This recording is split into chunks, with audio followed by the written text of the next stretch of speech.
गुरुर्ब्रह्मा गुरुर्विष्णु गुरुदेवो महेश्वरा गुरुरे साक्षात् परब्रह्म तस्मै श्री सतगुरुवे नमः। सबका मालिक एक ओम सतनाम वाहिरे गुरु। सबका मालिक एक ओम सतनाम वाहिरे गुरु। सबका मालिक एक ओम सतनाम वाहिरे गुरु। ओम नमो नमः।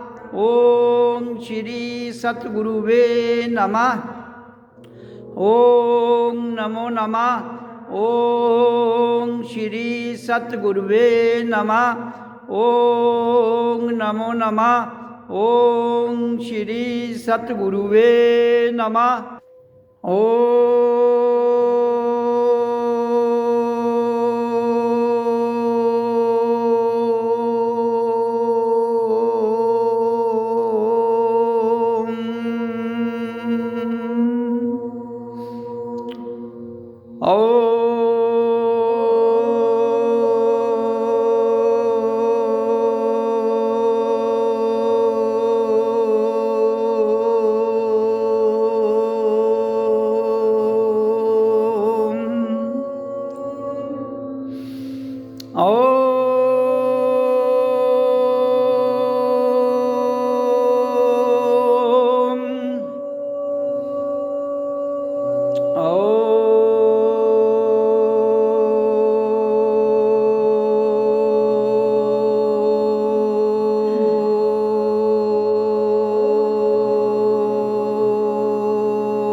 तो संसार में सबसे बड़ी जो परमात्मा को जानने के प्रति एक जिज्ञासा, अनुकंपा, वात्सल्य हमारे भीतर से उमड़ता है, उसका सबसे बड़ा कारण है हम जो ध्वनि है प्रकृति में ओम नाम की, वो ही एक सबसे बड़ा स्रोत है, साधन है, उसका ही सबसे बड़ा किरदार है इस दुनिया में। इसलिए उसी के उच्चारण से अपना ध्यान लगाने का एक अभ्यास बनाना चाहिए रोज़ जीवन में, वही सत्य है। तो इसलिए सत्य को जानने के लिए हमें एक ऐसी सीढ़ी के द्वारा, एक ऐसे मार्ग के द्वारा अपने आप को आगे ले जाना है जो नेचुरल है। तो ओम की आवाज़ ही एक ऐसी आवाज़ है जो प्राकृतिक है। बाकी जितनी भी ध्वनियाँ हैं ओम के बिना, आ उ म के बिना, वो प्राकृतिक बनाई गई हैं, प्राकृतिक हुई नहीं है अभी। इसलिए हमें एक ही शब्द को, जिसने मानव देह को गतिशील बनाया इस धरती पर, वो एक ही ध्वनि है, ओम आओ। इसी ध्वनि से ही हर प्रकार की विद्या, हर प्रकार का ज्ञान और हर प्रकार की गति इस धरती पर है। तो इसलिए जब तक ये ध्वनि रहेगी तब तक ये विश्व रहेगा। लीन होगा तो इसी ध्वनि में होगा, प्रकट होगा तो इसी से होगा। इसके अलावा और जितनी भी ध्वनियाँ हैं आपकी संसार में, उनका अपना रोल है, लेकिन मेन मूल जो है वो यही ध्वनि है। इसलिए मूल को हमेशा याद रखना है। मूल को ही करेंगे तो हम शाखाओं को जान पाएंगे, क्योंकि शाखाएं तो मूल से ही प्रकट हुई हैं और उन शाखाओं को लगने वाला फल भी तो मूल से ही प्रकट होता है। इसलिए जीवन के रहते हुए इस मूल को जान लो। इस मूल को जानने के लिए केवल मात्र ओम का उच्चारण ही सार्थक है। तो इसलिए अगर किसी और भी शब्द को हमने गति देनी है, ये तो जीवन को गति देता है। जो जीवन को गति दे सकता है तो वो और शब्दों को भी आपने इसके साथ जोड़ के लगाएंगे तो उनको भी गति मिलेगी। इसलिए ओम, आपने कोई भी मंत्र करना है उसके पहले ओम जरूर लगा लीजिए, ताकि आपका संसार भी चलता रहे और मूल से भी आप बिछड़े ना, मूल से भी जुड़े रहें। मूल से जुड़े रहेंगे तो आपका पेट सुरक्षित है। पेट का अर्थ है शरीर, शरीर सुरक्षित है। आपके आँख, कान, नाक, इंद्रियाँ, कर्म इंद्रियाँ, ज्ञान इंद्रियाँ सुरक्षित है। आपका दिमाग, आपकी बुद्धि, आपकी सोच सब सुरक्षित है। और फिर अगर हम इसी को करते जाएंगे तो इसी के भीतर से एक ऐसा ज्ञान प्रकट होता है जिसको अलाई ज्ञान कहते हैं। लेकिन समय हर चीज़ को लगता है। कालांतर के बीच में इंसान के कितने जन्म हो चुके हैं, हर व्यक्ति का ये व्यक्तिगत मामला है। तो उसको वर्तमान में साधने के लिए जो पीछे हो चुका, जो आगे आना है, तो उसको वर्तमान में ही साध लो तो आपको आगे जाने में भी दिक्कत नहीं होगी। और पीछे जो आपके किए हुए का प्रारब्ध कर्म, काम्य कर्म और संचित कर्म है वो भी भस्म हो जाएंगे। तो इसलिए हर प्रकार की अच्छी या बुरी बात हो प्रकृति में, जिसको हम कहते हैं, परमात्मा तो इनसे परे है, वो अच्छे बुरे से परे है। तो ये इसलिए परमात्मा की ध्वनि है जो अच्छे बुरे दोनों को भस्म करते हुए आपको एक ऐसे सत्य में ले जाता है जिस सत्य की आज के युग में और हर युग में मानव को बहुत आवश्यकता है उसे खोज करने की। इसलिए मैं बारंबार कहता हूँ कि हमारी जो शिक्षा प्रणाली है, हमारी जो प्रशासनिक प्रणाली है, हमारी जो सामाजिक प्रणाली है, इन सब में ओम का उच्चारण ही होना चाहिए, इसी को करना चाहिए। इसमें किसी धर्म का भेदभाव नहीं है, इसमें किसी नर नारी का भेद नहीं है। अब संसार के लोग जो डराते हैं, जो भयभीत करते हैं, वो इसलिए करते हैं क्योंकि उसको इसका ज्ञान नहीं है, उन्होंने किया नहीं है, उन्होंने केवल किताबों में पढ़ा है, वो एक चलन में चल रहे हैं। हमने किसी के चलन में ना चलते हुए अपने आप में हम एक चलन है, हमारे भीतर, हम सब के भीतर व्यक्तिगत तौर पर एक परमात्मा का अंश आत्मा हमारे भीतर है। हम उसे क्यों नहीं जगाते हैं? उसी को जगाएंगे तो हमारी धारा बदलेगी। बाकी ओम पर तर्क वितर्क नहीं किया जा सकता। तर्क वितर्क तो हर किसी का हो सकता है, लेकिन ये तर्क वितर्क की ध्वनि नहीं है। आपको करना है, इसी के भीतर आपको सब कुछ मिल जाएगा, सब कुछ प्राप्त होगा। लेकिन हर चीज़ में समय लगता है। आप किसी चीज़ को एक आप हाइट पर चढ़ना है, आपने किसी हाइट तक जाना है जो सीमित है, तो आप जब उस पर चढ़ेंगे तो अब दिक्कतें तो आएंगी, और जब दिक्कतें आएंगी तो घबरा जाओगे, तो फिर पीछे रह जाओगे। फिर आप कहेंगे नहीं, इससे होता कुछ नहीं है, उससे कुछ नहीं होता है। तो उसका अर्थ हो गया कि जब आपकी कोशिश से कोई चीज़ बाहर हो जाती है, आप उसमें असमर्थ हो जाते हैं, आपकी हिम्मत टूट जाती है, तो उसका कारण ये नहीं है कि आपके भीतर आत्मा नहीं है, उसका कारण ये नहीं है कि आपके भीतर हर प्रकार की शक्ति वास नहीं करती है। वो केवल मात्र आपको संसार में किसी न किसी भाव, किसी न किसी प्रकार से कमज़ोर कर दिया गया है। आपको भावहीन, कर्महीन वगैरह जो दिखाते हुए जो संसार के बुद्धिजीवी लोग हैं, जो थोड़ी बहुत गणित विद्या को जानते हैं, या थोड़े बहुत शास्त्र पढ़े हैं, या जिन्होंने बहुत ज़्यादा भी पढ़े हैं, कहता है शास्त्र तुम्हारे अंदर है, भीतर का शास्त्र खोल लो तो पढ़ लो। अगर इंसान ने शास्त्र लिखे हैं तो वो इंसान कोई हमसे अलग तो नहीं होगा, हम ही तो थे, हम ही हैं, हम ही रहेंगे। इसलिए जिस परमात्मा की, जिस शक्तियों की तुम बात करते हो, वो हम ही हैं, हमारे बिना कोई शक्ति नहीं है। हमें केवल उनको जानना है। वो उनको जानने के लिए हमें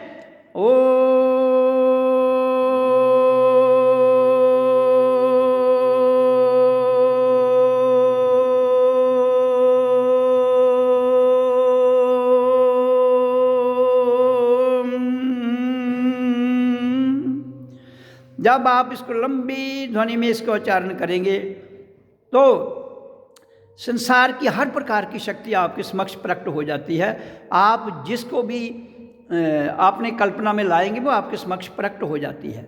तो इसलिए कल्पना की शक्ति जब हम प्रकट कर सकते हैं तो सत्य को जानने में हमें क्या दिक्कत है। लेकिन हम चूँकि कल्पना की शक्ति जो प्रकट होती हैं, हम उन्हीं में फंस जाते हैं। तो जब उनमें फंस जाएंगे, वो सिद्धियाँ हैं, छोटी मोटी सिद्धियों के द्वारा आपके काम सिद्ध हो जाते हैं। इसलिए आप उन्हीं सिद्धियों के द्वारा काम को सिद्ध करते हुए अपना टेम्परेरी जो मुफाद है वो ले लेते हो, और फिर टेम्परेरी मुफाद जो है वो बहुत बड़ा धोखा है, बहुत बड़ा धोखा। क्यों कि प्रकृति जो है वो टेम्परेरी नहीं है भाई। सूर्य जहाँ है, धरती जहाँ है, चाँद जहाँ है, जल जहाँ है, अग्नि जहाँ है, वायु जहाँ है, आकाश जहाँ है, पृथ्वी जहाँ है, और कौन सी शक्ति है? केवल आपने इनको साधना है। तो वो साधी कैसे जाएंगी?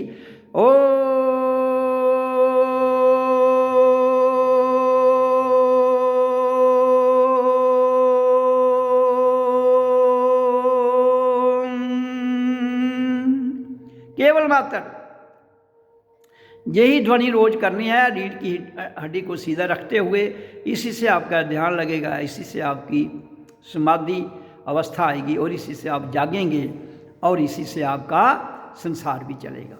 इसी का अर्थ क्या है कि ये शक्ति है, और आपको जो चीज़ चाहिए उसके लिए कर्म करना है, उसके लिए विचार बनाना है। वो कर्म करते जाओ, विचार बनाते जाओ, यथा योग्य जैसे जैसे होता जाएगा आप उसको पर्याप्त में अपने अंदर शांत भाव में लेते हुए आके जीवन को आगे बढ़ाओ। तो इसलिए आदमी को करने की ज़रूरत है, होता खुद है। हमें करने में हमारा विश्वास होना चाहिए, करने में ही हमारी ऊर्जा लगनी चाहिए, चाहे वो भौतिक स्तर पर हो, चाहे वो आध्यात्मिक स्तर हो। फिर एक दिन ऐसा आता है कि हमें ऊर्जा भी नहीं लगाने की आवश्यकता पड़ती है। क्यों कि हमारी ऊर्जा जो प्रकृति के हाथ में, हम जब अकर्ता भाव में आते हैं तो उसके हाथ में सौंप देते हैं। अपना कर्ता और अकर्ता दोनों भाव जब हम प्रकृति में छोड़ देते हैं तो वो प्रकृति हमारा काम करती है।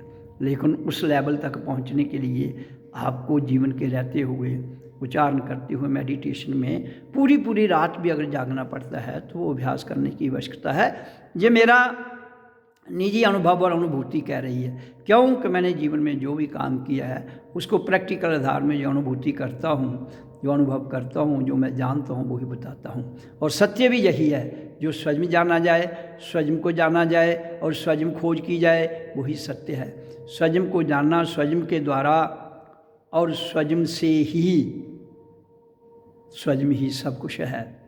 बाकी जितने यहाँ पर हैं वो संप्रदाय, आपकी मान्यताएं, आपकी प्रथाएं, आपके तथाकथित पखंड तो हो सकते हैं, सत्य नहीं। लेकिन चूँकि संसार पखंडों पर विश्वास करता है, पखंडों में फंस जाता है, क्योंकि उनको थोड़ी देर के लिए जैसे एक पेन किलर दिया जाता है, उससे रिलीफ मिल जाता है, पेन वहाँ ही रहती है, फिर पेन उजागर हो जाती है। तो पेन किलर तो कुछ दिन के लिए खा लो, अगर सदैव ज़िंदगी भर पेन किलर खाओगे तो शरीर जर्जर हो जाता है। इसलिए कुछ समय के लिए राहत देने के लिए तो पेन किलर ठीक है, लेकिन उसका अभ्यास जीवन में मत बनाओ। इसलिए संसार की जितनी भी यहाँ प्रकृति में शक्तियाँ हैं, ये सब की सब उस परमात्मा के अंश से जुड़े बिना ये पेन किलर हैं। इसलिए आप इन पेन किलरों से बचो ताकि आप स्वयं को जान जाओ।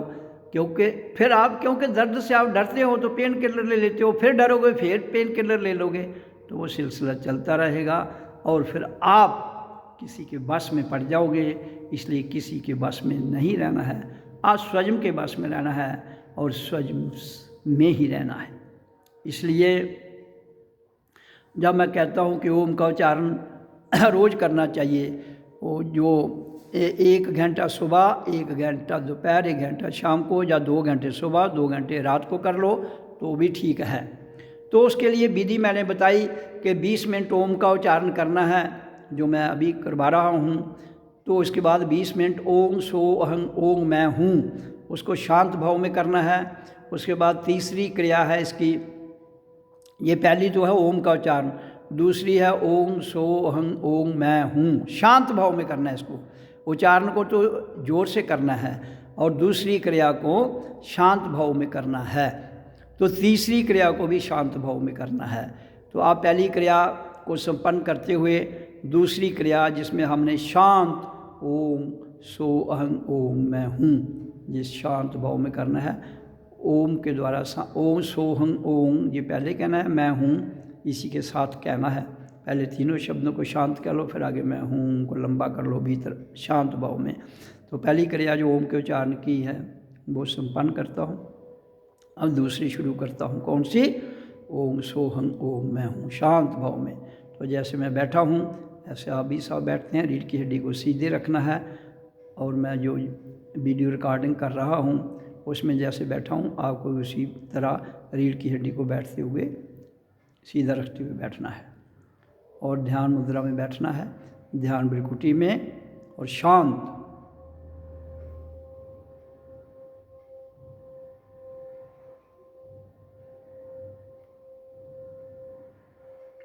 शांत में ओम सोहं ओम मैं हूँ इसको करना है।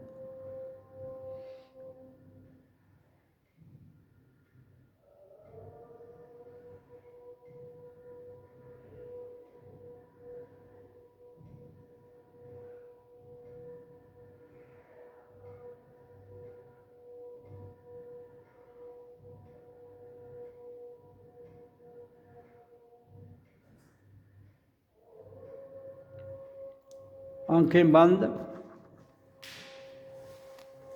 आईब्रो ऊपर और ध्यान में बैठिए।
तो अब हमारी दूसरी विधि जो हम कर रहे हैं, ओम सो अहं ओम मैं हूँ, भीतर शांत भाव में, तो उसको भी 20 मिनट करना है। पहली के ओम को उच्चारण को भी 20 मिनट करना है। तो हम अब तीसरी क्रिया है जो विधि है उसको शुरू करते हैं। तो दूसरी में शांत ध्यान भ्रिकुटी में लगाते हुए हमने इस क्रिया को किया है, जो दूसरी क्रिया है जिसमें ओम सो अहं ओम मैं हूँ को अंदर ही शांत भाव में लंबा लेना है और ओम के द्वारा श्वास अंदर लेनी है। और इसको जो किया हमने इसको भी 20 मिनट करना है। 20 मिनट ओम का उच्चारण, 20 मिनट इस क्रिया को।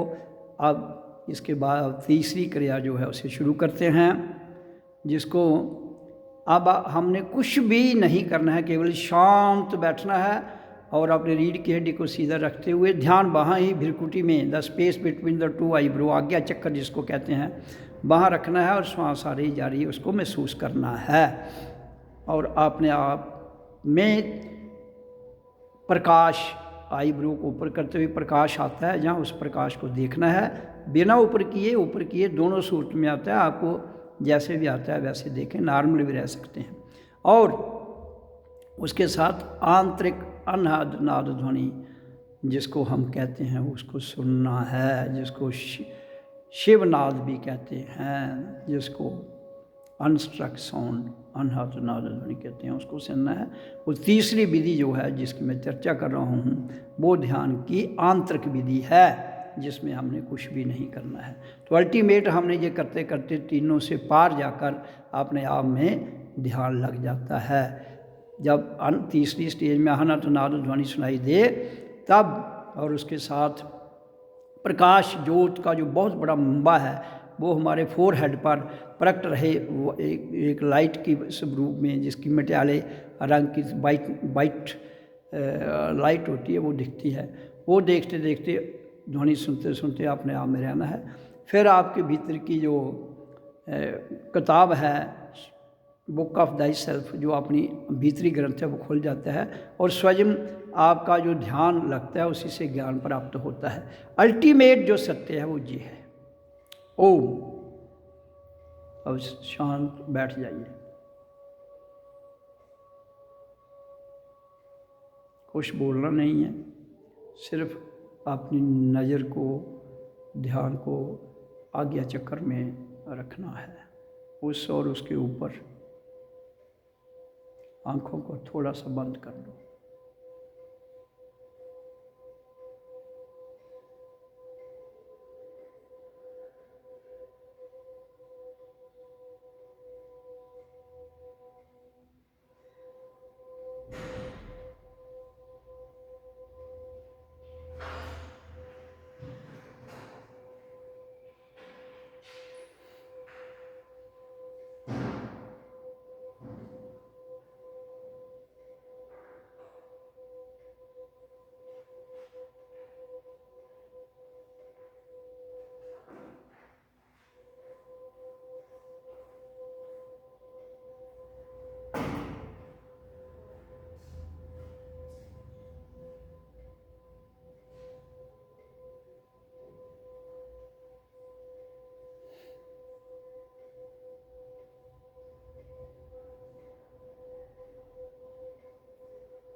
अगर हमारे ध्यान वज्र में करते करते मेडिटेशन में सिद्धियाँ वगैरह जो सिद्ध हो जाती हैं, उनसे अगर हम काम लेना शुरू कर देंगे तो धीरे धीरे जो रूहानियत है वो फिर रिवर्स फॉर्म में आ जाती है और हम फिर काल की ग्रिप में आ जाते हैं। इसलिए काल से मुक्त होने के लिए हमें ध्यान के द्वारा सिद्धियों को चीरते हुए अपने आप में जाना है। सिद्धियाँ जहाँ जहाँ जिस स्टेज पर हैं उनका कोई ना प्रयोग करते हुए अपने आप को शांत रखना है, तब जाकर आप इस यात्रा को आगे पार ले जाएंगे। लेकिन संसार कहता है कि अगर रोटी ना मिले तो भजन का क्या फ़ायदा है। कहता है तो तुम भजन करोगे रोटी क्यों नहीं मिलेगी, जब तुम ध्यान में जाओगे मिलेगी, वो खाओ ना खाओ तुम्हारी मर्जी है। तो ये तो फिर तो ये हमारी भावना सोच, ये हमारे अंदर वहम डर जो है वही तो हमें आगे नहीं बढ़ने देता है। कहीं ये ना हो जाए वो ना, का आप दृढ़ विश्वास से दृढ़ निश्चय से इस लाइन में आगे बढ़िए तो दुनिया के पदार्थ तो आपकी मुट्ठी में होते हैं, जिसकी जो ज़रूरत आ जाती है। लालच नहीं करना चाहिए बस। और सिद्धियों के चमत्कार मत दिखाइए, लोगों को मत पीछे लगाइए, इससे तो आप बहुत बड़ा नुकसान करेंगे। लोग भ्रमित हो जाएंगे। जनता को भ्रमित करना, रिद्धियाँ सिद्धियाँ जो हैं ये आपके काम करती है, लेकिन इससे जनता भ्रमित हो जाएगी। आप एक लीडर बन गए, बाकी तो बेवकूफ़ बन जाएंगे। इसलिए किसी को बेवकूफ़ मत बनाओ, अपनी सिद्धियों का उपयोग मत करो। ये मेरी बड़ी सबको चेतावनी है। इसी से प्रकृति का निजाम बिगड़ता है, इसी से प्रकृति का संतुलन बिगड़ता है। क्यों कि आपको एक किस्म का अहंकार आ जाता है कि मैं ऐसा करूँगा तो हो जाता है। लेकिन पूरी मानवता के कल्याण के लिए जो काम किया जाए वो ठीक है। तो पूरी मानवता क्या है? प्रकृति। और परमात्मा क्या है? प्रकृति से परे। तो इन दोनों को साध लो। प्रकृति में आपके पास पृथ्वी, जल, अग्नि, वायु, आकाश, सूरज, चांद, इनको साध लो सबको। और प्रकृति परे मैं हूँ, बस। इससे तो ज़्यादा चक्रों में पड़ने की ज़रूरत ही नहीं है। कभी इधर कभी उधर धक्के खाते हो। तो ओम हो या राम हो, लेकिन ओम मूल है, राम मूल नहीं है। ये मैं बड़ा क्लियर बताना चाहता हूँ।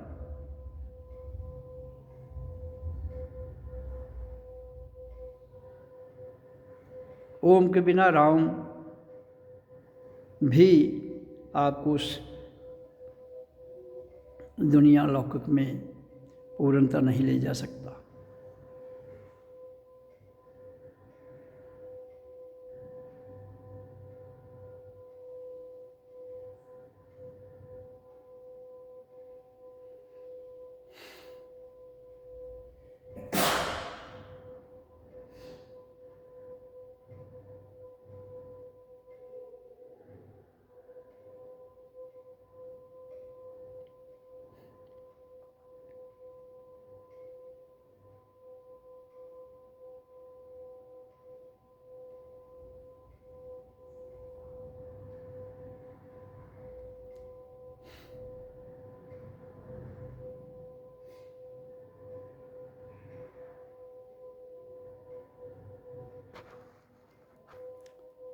तो ध्यान की जो तीसरी विधि है जो मैंने की अभी आपके समक्ष, जिसमें केवल हमने शांत बैठकर श्वासों को देखना है और ध्यान आगे चक्र में लगाना है।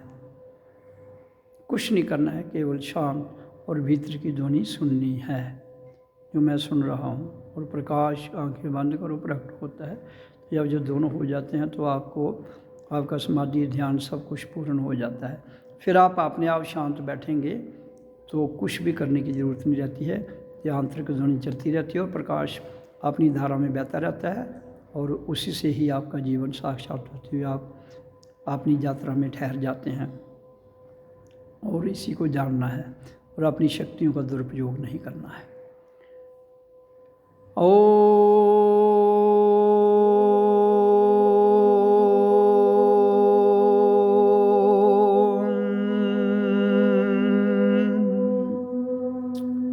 ओम ओम ओम मैं रोज़ ध्यान पर ही चर्चा करता हूँ, इसलिए यूट्यूब पर जितने भी वीडियो हैं सब ध्यान से सुने जाएं, पूर्ण सुने जाएं, पूरे सुनो। फिर अगर आपको कहीं शंका, डाउट, भ्रम और किसी शक्ति के विषय में पूछना है तो आप मेरे फ़ोन नंबर पर 9622130585 पर मेरे से चर्चा करके पूछ सकते हैं।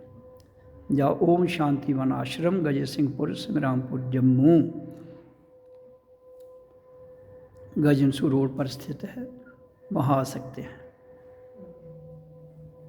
संग्रामपुर चौक से नेट स्कूल की ओर आना है, बस उसके साथ ही ओम शांति वन आश्रम। फ़ोन पर भी पूछ सकते हो,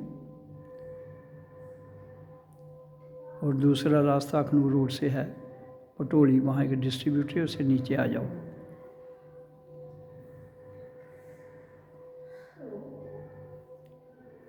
फ़ोन नंबर तो मैंने बोल दिया है, दोबारा एक बार सुन लो।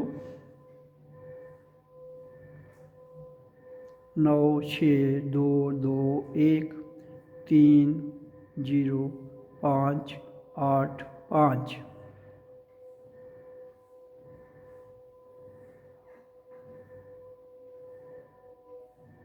9622130585।